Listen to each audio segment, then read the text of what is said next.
Hey everyone, so today we've got a big day in politics. I don't care who you are, if you're a Republican, Independent, or Democrat.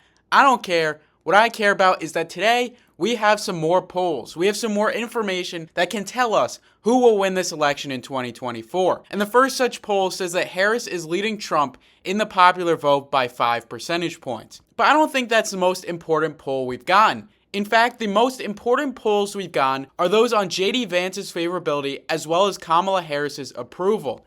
And here's why. JD Vance was pretty much an unknown factor prior to being picked as the VP. He was a senator, he was very prominent, but no one really entirely knew his favorability. And now we have it. His net unfavorability is around 17%. And here's why that might bring down Trump's ticket. So you can see his unfavorability, like pretty much prior to this, was around 8%. And now this 17% is completely upending his current unfavorability. But on the other hand, Donald Trump's unfavorability has dipped to a low 9%. So Donald Trump is far more favorable than JD Vance. And many thought Trump would pick someone pretty much unsuspecting so that Trump wouldn't dissuade moderates from voting for him.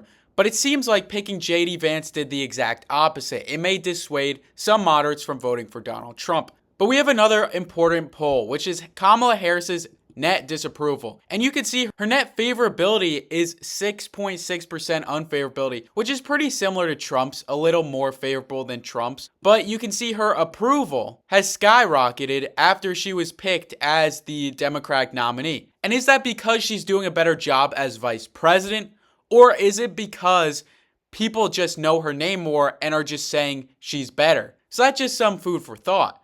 But anyways, let's go on with the video. And we can also see, according to the RCP polling average, while Harris is increasing her polling average in the popular vote, Donald Trump is still in the lead by around 1.2 percentage points. And so, even though people are saying Harris is the favorite, Trump is unequivocally still the favorite in this election. According to the polls, according to the prediction markets, according to practically everything, Trump is the favorite in this election. And anyways, make sure to like and subscribe if you want to join the 3%. And also you can join as a channel member if you want. And anyways, back to the video. But still, before jumping to any conclusions, let's go through the recent polling averages that we've been seeing from the Washington Post, as well as just common sense and the betting markets to determine who will win this presidential election. So it's obvious that this election will be close. Harris was replaced by Biden for that exact reason. Biden was seemingly not going to win the election, and they thought that replacing Biden with Harris would boost the Democrats' chances at actually winning this election. And they were honestly pretty right about this. It does seem like Harris has a better chance than Biden does, and she's making this election really, really close. Because remember, with Trump against Biden, Trump was leading with around like 320 electoral votes. But with Trump against Harris, him getting 300 electoral votes is a lot less likely. But still, we'll go through this prediction and see who will win. And we're first going to start with 3 states that Trump will win. The first being Texas, the next being Florida, and the third being Ohio. These 3 states, even though I can't classify them originally as safe states, they are pretty solidly going to Donald Trump.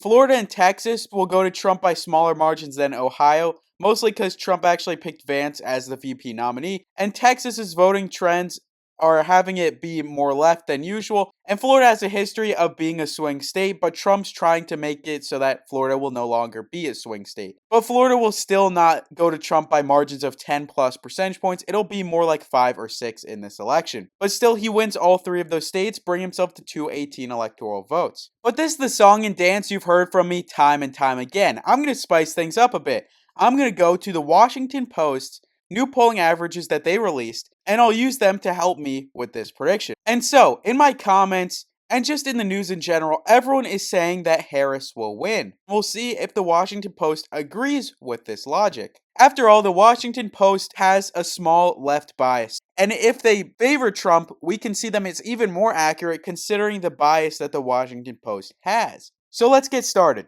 And while 3 states are within polling error, and basically if a poll has 3% polling error, let's say it goes to Donald Trump by 2. That poll's also saying that it could go to Harris by 1 or Trump by 5. It's not saying it'll go to Harris by 2 or Trump by 6. Its margins are basically between Harris plus 1 and Trump plus 5. That's basically what a polling error of 3% means. That's why all three of these states are within polling error, but these four are not. And also, I'd like to say that this is updated August 3rd, 2024, and so this is pretty much as accurate as you can get. So we'll start with the East Coast, and I saw a comment saying I should do this because the East Coast releases their election results first, so I'm going to do that. And so the Washington Post doesn't really comment on Maine or New Hampshire, and here's why. Because Maine and New Hampshire will almost certainly go to Harris in this election. And when I say almost certainly, I mean like a 75% chance, because that's what the polls have been saying. Maine is polling around 8.5 to Harris, and New Hampshire is polling at around 5.5 to Harris. So both states will go to Harris, and she will get up to 202 electoral votes. But also Maine's second does go to Donald Trump. So now we get to our first state that is included in Washington Post polling averages. And this state is Pennsylvania. Pennsylvania is the closest state. Their 2024 average has it at a tie. But the post-Biden shift has been Harris plus 0.9. And I do think that this will end up plateauing because of kind of recency bias. And due to the recency of Biden dropping out, it's basically given Harris a surge in the polls. But I think this surge will kind of stop in the coming weeks. And we'll see that this surge will essentially dilute. And in turn, we might see that the post-Biden shift will actually decrease. But this isn't just me saying this is also fact. We can see in this partisan Democrat poll, Donald Trump is in the lead. And in most polls in Pennsylvania, Donald Trump is leading. So we can give Pennsylvania to Donald Trump, though it will be a tilt state. And now we have Virginia, which will go to Harris. For Virginia, we'll just look at past trends. Virginia went to Biden by about 10, went to Clinton by about 5, and has just gone Democrat time and time again since essentially 2004. And Virginia will likely not stop going Democrat, and it'll go to Harris, but by a lesser margin than it went to Biden in 2020. But now we have North Carolina, and according to this Washington Post article, it is Trump plus 4, and the post-Biden shift has only been Harris plus 0.7. So let's say there's a little bit more of a shift, and Harris gets up to plus 2. Trump would still be leading by about plus 2.7. So Trump is pretty solidly leading in the state of North Carolina, and it does seem like he will win in North Carolina. And here's why I say that. In an election where almost every swing state went to Biden, North Carolina still went to Trump. And it didn't just go to Trump, it went to Trump by plus 1.3. And if we say that Florida, which went to Trump by around plus 3, will likely increase its margin, so will North Carolina, and it'll likely go to Trump by around plus 3 in 2024. And now Trump already leads 254 to 215, which kind of contradicts what we've been seeing in the past few days, where people have been saying that Harris will win this election. Trump leads by around 5 percentage points against Harris in the state of Georgia, and Harris's post-Biden shift has only been plus 0.8. That's not nearly enough to bring her the lead in the state of Georgia. Moreover, in 2016, Georgia went to Trump by around plus 5. And it went to Republicans time and time again. Georgia going to Biden in 2020 was a shock, and that shock will likely not happen again in 2024, where Georgia will likely go to Donald Trump in this election. And you can see he already won this election, but let's see how close this election will be. And we'll go to Michigan to see that. And so Michigan does favor Donald Trump, where Trump leads by around plus 2. But the post-Biden shift has been the largest in the state of Michigan, and that is likely due to Harris's stance on the conflict in Gaza, as well as just the fact that Michigan is dominated by Democrats, and it did go to Biden in 2020. As you can see, it went to Biden in 2020 by around 3 percentage points, and it'll likely go to Harris in 2024. But since the Washington Post article still has Trump in the lead, I'm going to look at polls to validate this. And if the polls do have Harris in the lead, then I will give it to Harris. And these two polls are going double digits to Harris, but this is pretty crazy. I don't think she'll win by double digits, and most polls do have Trump in the lead. So it does seem like Trump will win in the state of Michigan despite what the two Bloomberg polls were saying. And remember, even though these are two polls, it's essentially the same poll, just one includes RFK Jr. and one doesn't. So now we get to Wisconsin. And in Wisconsin, Harris does lead, and she has more of a shift towards her in the past few weeks. So it does seem like Harris will win in Wisconsin, and the polls kind of agree with this story, where Harris has led in the recent polls.